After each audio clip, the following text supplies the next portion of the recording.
Hello viewers, প্রোফাইলের পিকটা দেখে হয়তো অনেকেই তাকে চিনে ফেলেছেন বা সোশ্যাল মিডিয়ায় হয়তো অনেক কিছুই জেনে ফেলেছেন।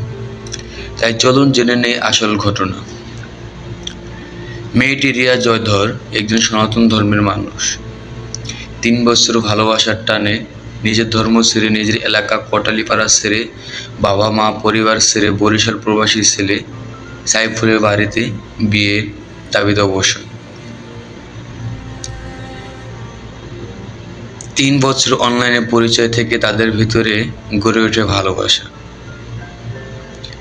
একসময় ভালোবাসা এমন পর্যায়ে পৌঁছে যায় যে রিয়া জয়ধর পরিবার ছেড়ে সাইফুলের বাড়িতে বিয়ের জন্য অবস্থান করেন।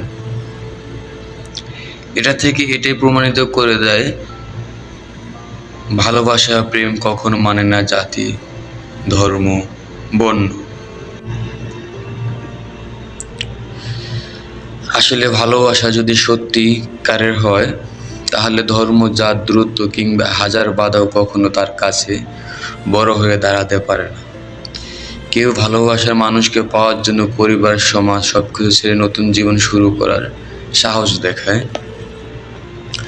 আবার কেউ কেউ শুধুমাত্র পরিবারের অজুহাত দেখিয়ে বছরের পর বছর গড়ে ওঠা সম্পর্কটাকেই শেষ করে দেয়। তাই আজ বুঝেছি, অজুহাত নয়, ইচ্ছাটাই আসল। যে সত্যিই ভালোবাসে সে কখনো ছেড়ে যায় না। সে কোনো না কোনো পথ খুঁজে নেয়। আর যে ভালোবাসে না, সে শুধু চলে যাওয়ার কারণ খুঁজে বেড়ায়। কিছু গল্প মিলনের হয়, আর কিছু গল্প সারা জীবন অপূর্ণই হয়ে হৃদয়ে থেকে যায়। তো দোয়া করি পৃথিবীর সকল ভালোবাসা পূর্ণতা পাক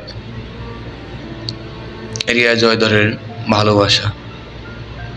দোয়া করি আজ হয়তো সমাজের মানুষের কারণে, ধর্ম বর্ণের কারণে, আইনের কারণে তাদের বিচ্ছেদ হয়ে গেছে, কিন্তু দোয়া করি এই ভালোবাসা যেন পূর্ণতা পায়।